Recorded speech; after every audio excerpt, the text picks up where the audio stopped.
Hey Ma, What? what's your favorite movie of 2019? Blah, blah, blah, blah, blah. Ford v Ferrari. Ford v Ferrari? No Yeah. way! Yes.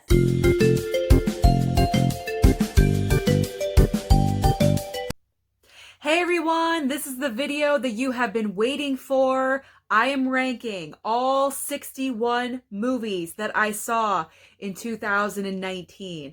I know 61 is kind of light, not very much compared to the other movie reviewers that are on YouTube. However, I have not been able to see every single movie that's come out. I still haven't seen Little Women. I haven't seen Uncut Gems. So those movies are not even on the list. And I try to avoid movies that I know I'm not going to enjoy, either extreme horror movies or movies that I just know are not good. So these movies, either I loved or they intrigued me in some way, and I went and I was kind of disappointed.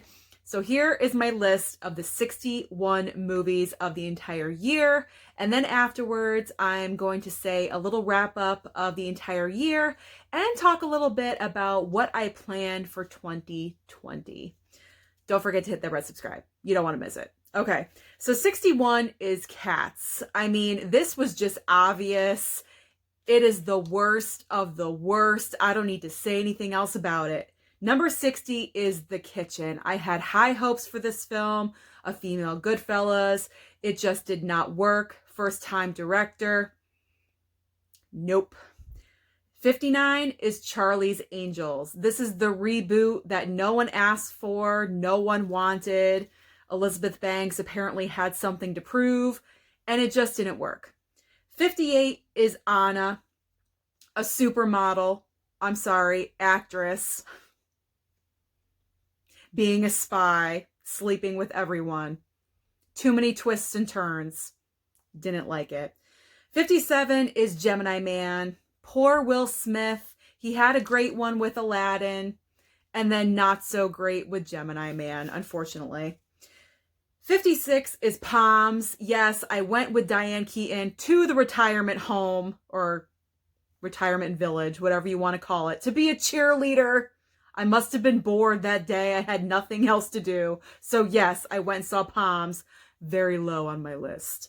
55 is Greta. An old lady becomes obsessed with this younger girl just because she brought her purse back to her house. It was weird. It was slightly crazy. Decent performances, questionable, but nothing that I would never need to see it again and never buy that on Blu-ray. Blah, I can't talk, I'm sorry. 54 is The Hustle, Rebel Wilson, Anne Hathaway. I was into it for the first 20 minutes, and then once Anne Hathaway opened her damn mouth with accents, it just turned me off. It just didn't work. 53 is 5 Feet Apart. Teenage romance, they can't be together, blah, blah, blah. It's not really my cup of tea. I don't normally go to the movies to see films like this, but there was really nothing else playing at the box office that weekend, so I gave it a chance. And it's pretty much the bottom of my list. 52 is Little. Again, nothing else was really playing that weekend, unfortunately. I had higher hopes for this film, and it didn't work out. Repeat of the other one. 51, unfortunately, is It Chapter 2. This film was so hyped because of the last chapter. We loved the first half.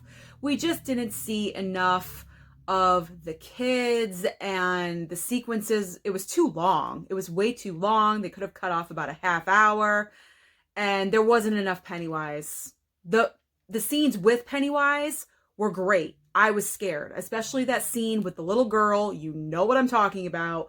That was fantastic, except for the very, very end. We all know what I'm talking about. If you've seen it, you know it. But other than that, we didn't have enough Pennywise for me. Number 50 is Terminator Dark Fate. Again, a very hyped up movie. This is the big reunion. Linda Hamilton, Arnold Schwarzenegger, Edward Furlong. The first 5 minutes. Let's stop talking about it. I think you know what I'm talking about. 49, Once Upon a Time in Hollywood. Sorry, guys. I just didn't get it. I didn't understand it. I was looking forward to seeing this. I like Quentin Tarantino. I think he's a unique different voice.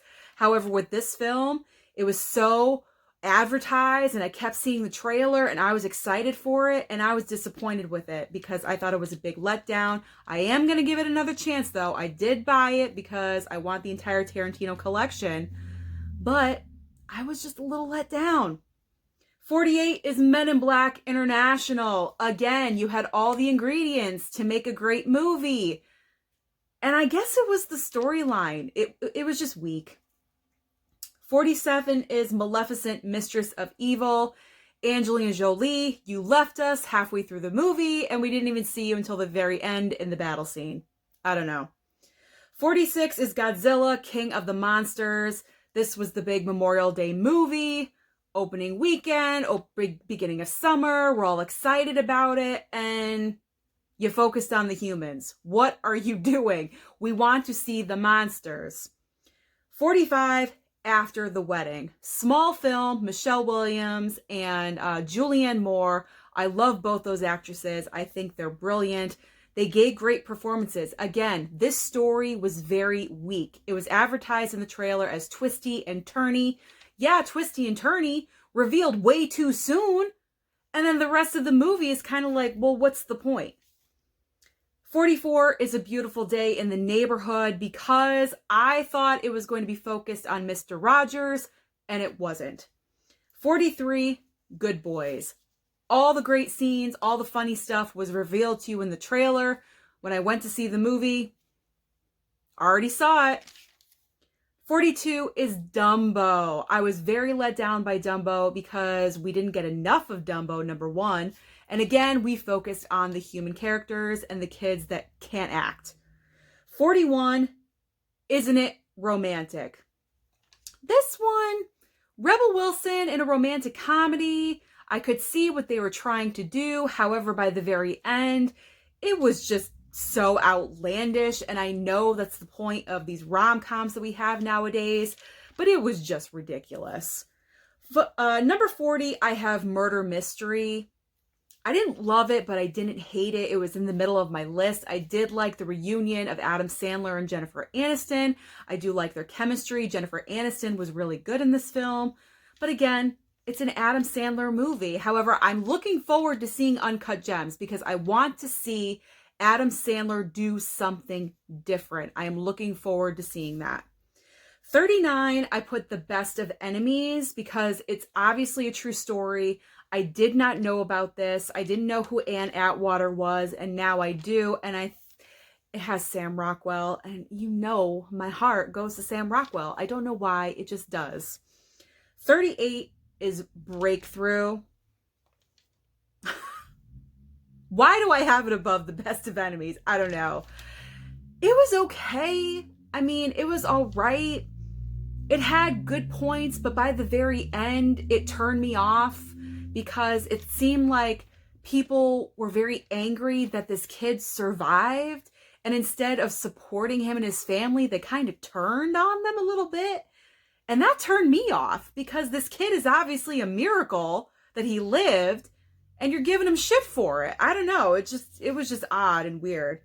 37 is Late Night. Mindy Kaling and Emma Thompson. I thought they had great chemistry together. Emma Thompson, loved her performance. She's nominated for a Golden Globe, which is fabulous. 36, The Art of Racing in the Rain. I identified with this movie because my family, we did have a dog that we loved and adored. In this film, I cried like a goddamn baby. It was so embarrassing. I was by myself. Mom and dad were on vacation. I went by myself. Big mistake. I didn't bring Kleenex. Mistake number 2. I was a mess. Good film, but it rips your heart out. I might not be able to watch it again. 35 is The Good Liar. 2 words, Helen Mirren. That's all I gotta say. 34 is Yesterday. I enjoyed it. I didn't love it. I didn't hate it. It's middle of the road for me. It's higher on my list because it is a unique idea. 33, Queen and Slim. I highly enjoyed this film, although it didn't crack my top 30 or top 20. but I did enjoy it a lot. I thought it touched on a lot of points that are very prevalent in our society nowadays. I'm trying to say this correctly, but it really opens your eyes and it opens your mind, and it gives you feels. You feel everything, and I loved it. And Daniel Kaluuya, he always gives amazing performances, and Jodie Turner-Smith was absolutely phenomenal. 32 is Hustlers. I enjoyed the film. I didn't know if I was going to or not, but I had a good time with it. And J-Lo striptease, wow. Like, she is incredible for over 50 years old, okay? You gotta give her kudos.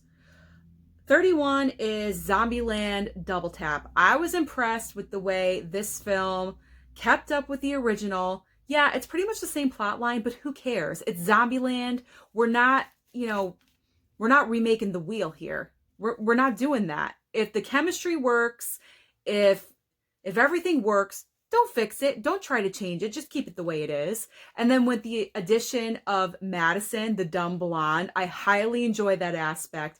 That's the something new that they brought in that I enjoyed.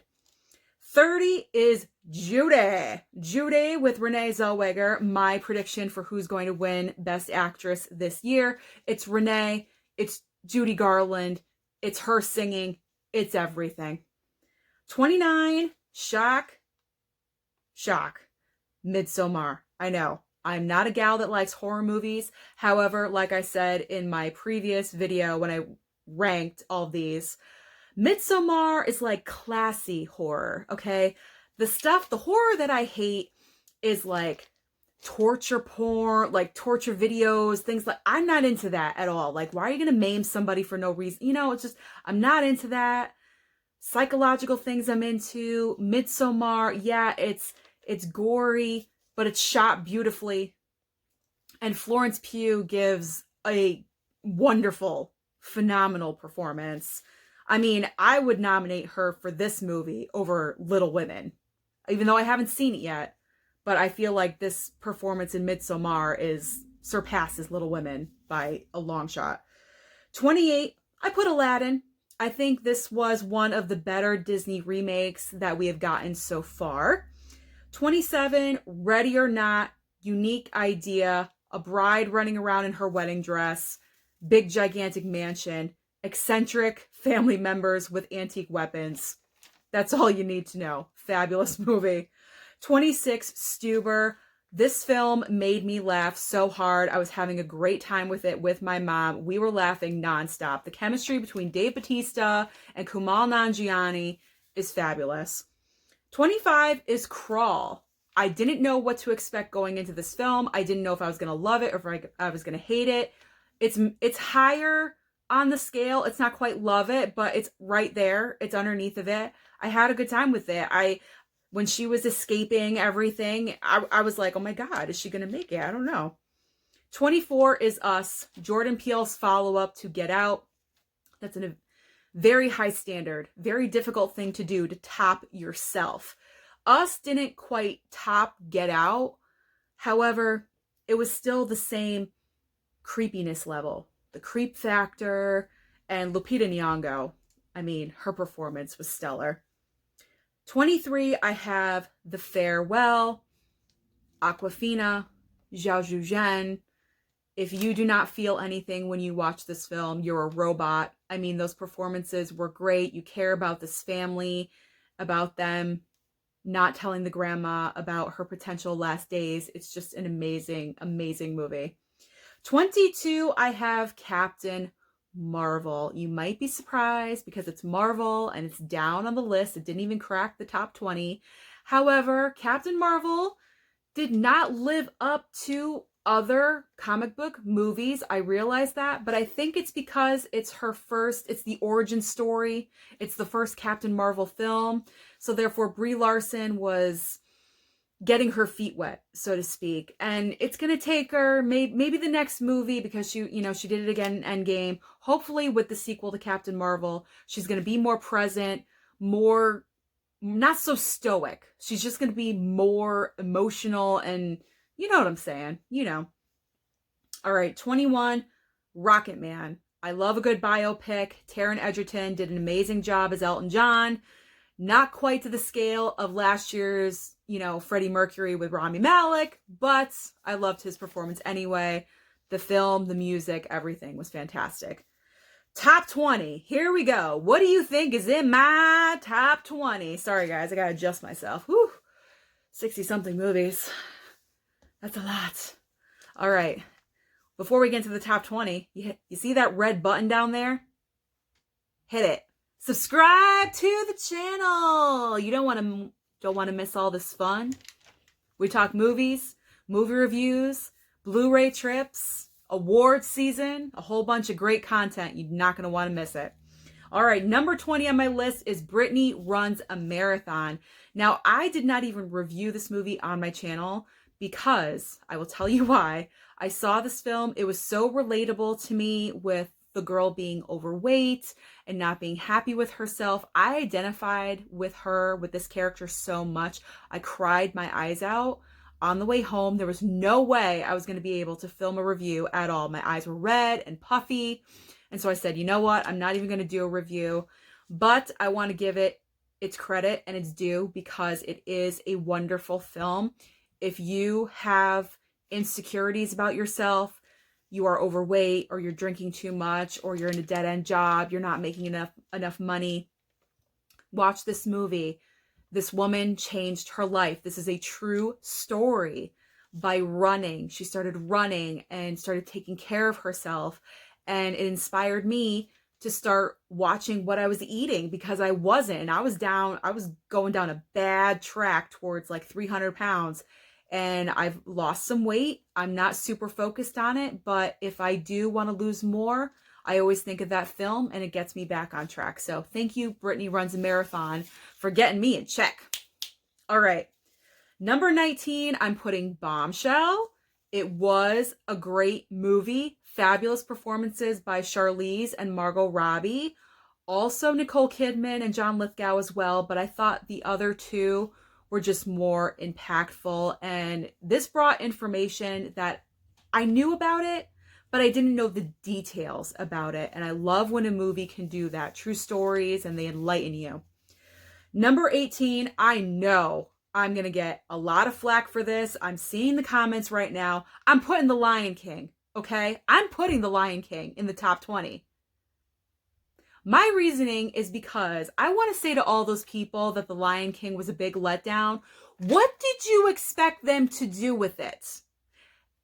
Did you want them to like recreate a brand new story? No, you reimagined The Lion King. They did exactly what happened in the animated movie in '94.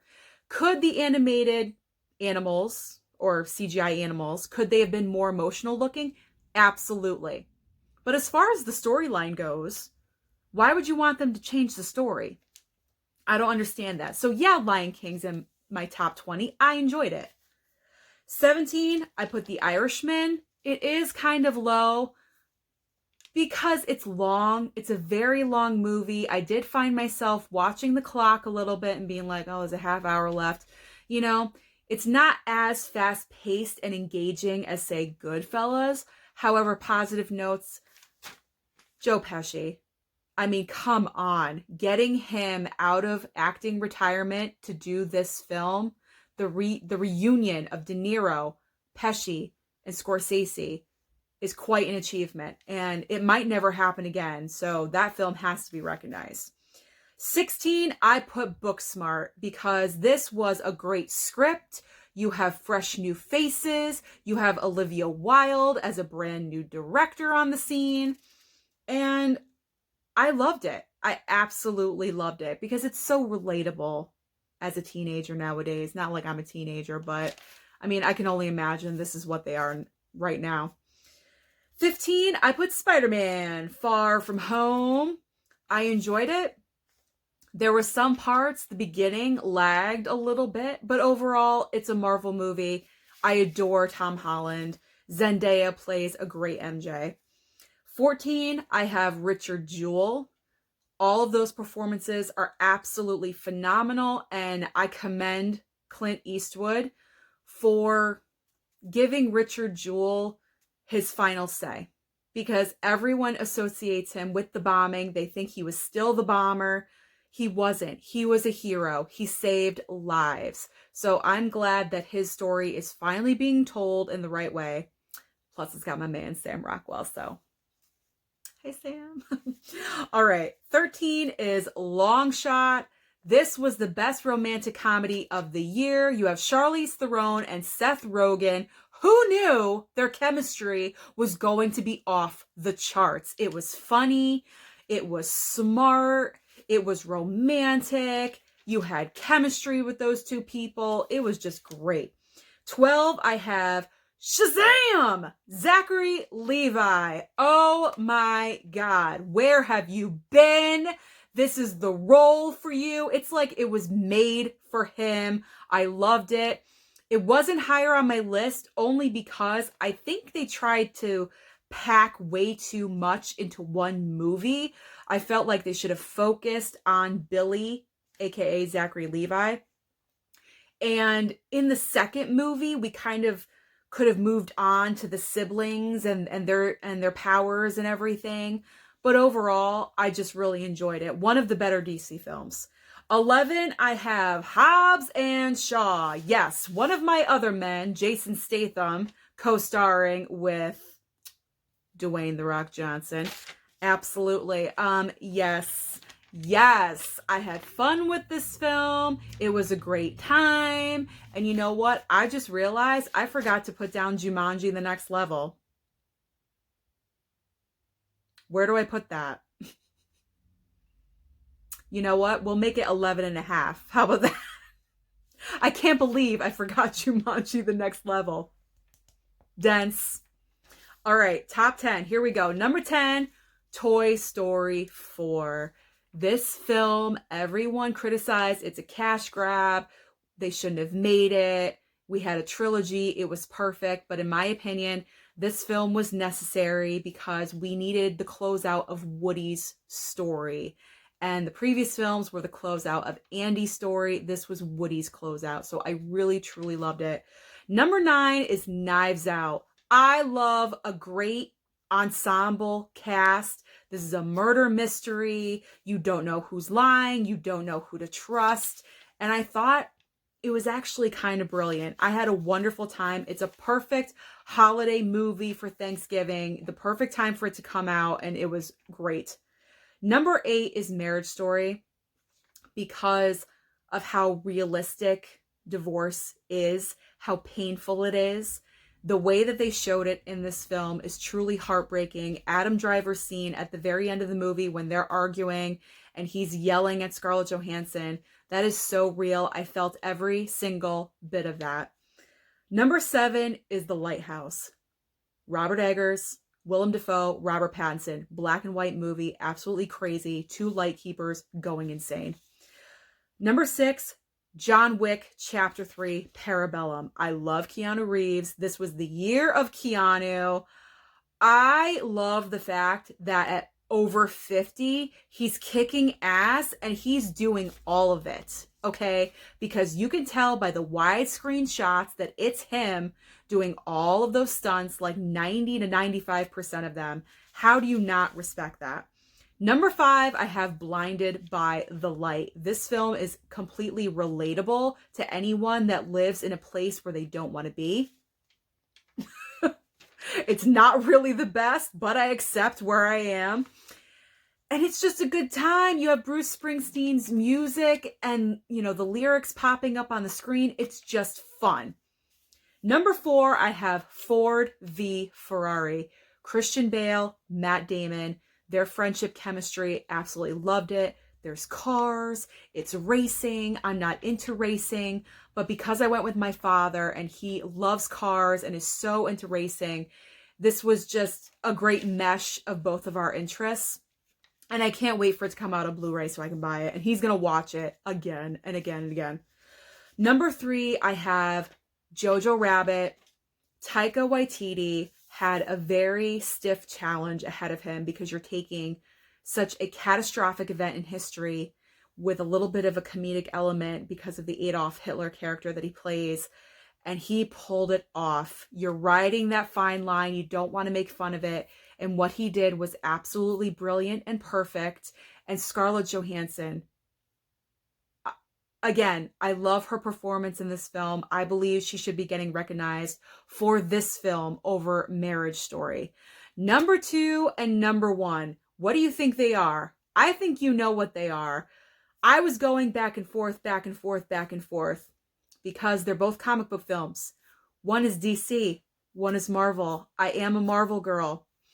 However, number 2, I am putting Avengers Endgame. This was 22 films, culmination of 10 years. Wow, it's an epic masterpiece. I really can't say anything more about it. The final battle is epic. I don't even know. I don't even know. It just made me love the Marvel movies even more. You laughed, you cried, and you want more. You just want more of it. And number one of 2019 is Joker. Joaquin Phoenix's performance as the Joker was probably the best performance I've ever seen in my entire life. The way he goes from Arthur Fleck, normal, little weird, but normal, into the downward spiral of becoming the Joker is absolutely brilliant. I have never seen anything else like it. I want more of it. I am so happy that they are doing a sequel to this film. Todd Phillips is to be credited for using a popular film like a DC movie to bring awareness to mental health and to bullying. And the only reason that Joker beat out Avengers Endgame on my list is because of that. We are now going down a road where we are using movies to bring awareness to issues that affect us so much today. We're breaking new ground. And I love that movies are now doing that. So that is why Joker is number 1 on my list. And I can't wait to buy it on Tuesday. Next Tuesday, January 7th. All right, that is my list of all movies of 2019 that I saw. Now, I want to say a special thank you because this is the last video of 2019. I started YouTube a year and a half ago. I had no idea what I was doing at all, and I have grown exponentially over time, and I want to continue to grow. I want to continue putting out wonderful content for my subscribers. You mean a lot to me, and I am so thankful to every single one of you. I am thankful for my mom and dad because they support me so much in everything and anything that I do. And I also want to give a shout out to two YouTubers that I actually talk to outside of YouTube. The first one is Durant Cinema. I came across his channel randomly, as all do on YouTube, and I got hooked right away. I said to myself, this guy is entertaining. He's onto something with going to, seek out Blu-rays.